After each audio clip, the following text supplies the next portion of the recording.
دوستوں کہا جاتا ہے کہ جلندھر کے خیرن مدارس میں جلسہ ہوا۔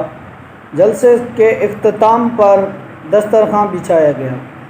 جب دسترخوان بچھایا گیا تو وہاں پر حضرت سید عطا اللہ شاہ بخاری رحمۃ اللہ بھی وہاں پہ موجود تھے۔ آپ وہاں پہ بیٹھے تو آپ کی نظر ایک عیسائی پر پہنچی۔ آپ کی نظر ایک عیسائی پر پڑی تو آپ نے کہا اس کو، آپ آؤ بھائی کھانا کھا لو۔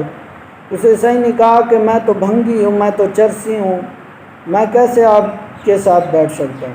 حضرت عطا اللہ شاہ بخاری رحمۃ اللہ علیہ نے فرمایا تم آ جاؤ بھائی کھانا کھا لو۔ اس نے کہا نہیں میں تو بھنگی ہوں۔ یہ سن کر حضرت عطا اللہ شاہ بولے کہ آپ انسان تو ہیں، آپ تو بھوک تو لگی ہوگی۔ یہ سن کر وہ پھر بھی کہتا تھا اسے نہیں میں آپ کے ساتھ کھانا نہیں کھا سکتا، آپ کہاں اور میں کہاں۔ حضرت عطا اللہ شاہ بخاری رحمۃ اللہ علیہ اٹھے اور اس کے ہاتھ دھلائے، اس کا منہ دھلایا اور اس کو اپنے ساتھ بٹھا دیا۔ جب اس کو اپنے ساتھ بٹھا دیا تو وہ عیسائی تھر تھر کانپنے لگا۔ حضرت عطا اللہ شاہ بخاری رحمۃ اللہ علیہ نے ان سے کہا کہ آپ کھانا کھاؤ۔ وہ بیچارہ ڈر کے مارے کھانا نہیں کھا رہا تھا۔ حضرت عطا اللہ شاہ بخاری رحمۃ اللہ علیہ نے تھوڑا سا کھانا لیا اور اس کے منہ میں ڈال دیا، یعنی ایک آلو لیا اور اس کے منہ میں ڈال دیا، آدھا اس کو کھلایا، آدھا خود کھا لیا۔ اللہ اکبر۔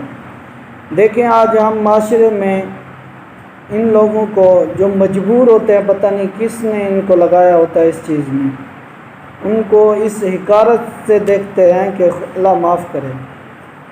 پھر اس کے بعد آپ نے اس کو تھوڑا سا پانی دیا، آدھا اس نے پیا اور اس کا بچہ ہوا حضرت عطا اللہ شاہ بخاری رحمۃ اللہ علیہ نے خود پی لیا۔ اس کے بعد جب کھانا ختم ہوا تو وہ عیسائی چلا گیا، گم ہو گیا۔ عصر کی نماز کے بعد حضرت عطا اللہ شاہ بخاری مدرسے میں بیٹھے تھے، وہ عیسائی اپنے بیوی بچوں کے ساتھ آیا اور آ کر کہا کہ مولانا جو آگ دل میں لگائی ہے اس کو بجھا دو، جو آپ نے آگ لگائی ہے نا دل میں اس کو بجھا بھی دو، مجھے کلمہ پڑھا دو۔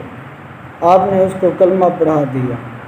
سبحان اللہ، یہ ہوتی ہے ایک ولی کی نظر۔ سبحان اللہ۔ دوستو ویڈیو اچھی لگی ہو تو پلیز سبسکرائب کر دیں اور چینل کو اور لائک کمنٹ ضرور کریں۔ اپنی رائے کا اظہار کمنٹ باکس میں ضرور دیا کریں دوستو، یہ آپ کی محبت ہوتی ہے۔ السلام علیکم ورحمۃ اللہ وبرکاتہ۔